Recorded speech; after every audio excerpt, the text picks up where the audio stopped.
Even love கூட வந்து அப்பா என்ன சொல்லுவாருன்னா, நீங்கள் லவ் பண்ணலாம், என்கிட்ட சொல்லிட்டு லவ் பண்ணுங்க, என்ன பண்ணாலும் சொல்லிட்டு பண்ணுங்க அப்படின்ற ஒரு ஒரு சுதந்திரத்தை எங்களுக்கு கொடுத்துருந்ததால எங்களுக்கு எதுவுமே பண்ணணும்னு தோணு. புரியுதா? இப்போ நம்ம வந்து இதை பண்ணணும், அப்பா நான் போய் இதை பண்ணிக்கிறேன் அப்படின்னு சொல்லி ஒரு விஷயம் தேவைப்பட்டதே இல்லை. அண்ட் லவ் வந்து இன்னெவிட்டபிள். அது நடந்தப்போ நான் ஃபஸ்ட்டு என்கிட்ட ப்ரப்போஸ் பண்ணப்போ நான் எங்கள் அப்பா கிட்ட சொல்லிட்டு வரேன், எங்கள் அப்பா ஓகே சொன்னால் தான் நான் சொல்லுவேன் அப்படின்னு சொல்லிட்டு அப்பா கிட்ட சொல்லிட்டு தான் நான் திருவுக்கே ஓகே சொன்னேன்.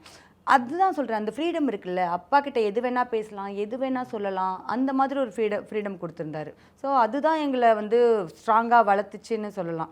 இப்படி தான் படிப்பு கூட சொல்கிறேன், இப்படி படித்து ஃபஸ்ட் ரேங்க் எடுத்துட்டிங்களா அப்படிலாம் கேட்டதே கிடையாது எப்போவுமே. அதுதான் நாங்கள் 3 பேரும் நல்லா படித்ததுக்குமே கூட ஒரு காரணம்னு நான் நினைக்கிறேன். ரொம்பங்க அது எப்படி சொல்கிறது, சின்ன வயசுலேருந்து அப்பா ரொம்ப கஷ்டப்பட்டிருக்காரு. அவர் பேசும்போது ஏதாவது ஒரு இடத்துலேருந்து இன்னொரு இடத்துக்கு போகிறது எவ்வளோ தூரம், இப்போ மயிலாப்பூர்லேருந்து இங்கே இப்போலாம் நம்ம சொன்னால் நம்ப கூட மாட்டோம், இப்படிலாம் கூட நடக்க முடியுமாடான்னு.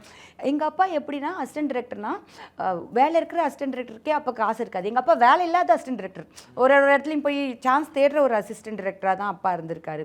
அந்த இடத்துல போயிட்டு அவர் எவ்வளோ காசு கிடையாது, எங்கேயாவது காசு கிடச்சின்னா எந்த இடத்துல இருந்தாவது ஓடி வந்து வீட்டுக்கு அந்த காசை கொடுத்துட்டு சாப்பாடு ரெடி பண்ணிட்டு போகிற ஒரு அப்பாவாக இருந்திருக்காரு. என்னைக்காவது ஒரு நாள் ஃப்ரீயாக இருந்தாருன்னா எங்கள் அப்பா ஏதோ இந்த மைதா மாவில் வாங்கிட்டு வந்து அப்பம்லாம் போட்டு கொடுப்பாரு.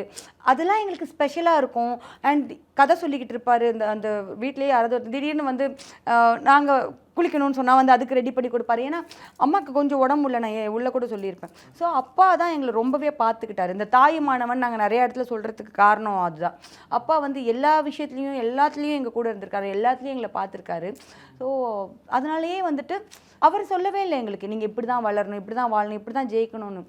அவர் எங்களை அப்படி ஃப்ரீயாக விட்டு அவர் டெமான்ஸ்ட்ரேட் தான் பண்ணியிருக்காரு. அந்த டெமான்ஸ்ட்ரேஷன் தான் நாங்கள் இன்றைக்கி வளர்ந்து இங்கே நிற்கிறதுக்கு காரணம். இப்படி இருந்த ஒரு மனுஷன், இப்படி வாழ்ந்த ஒரு மனுஷனுக்கு பொண்ணாக நம்ம என்ன பண்ணுறோம் அப்படின்ற ஒன்று இருக்குல்ல, அதுதான் இங்கே கொண்டு வந்திருக்குன்னு நினைக்கிறேன்.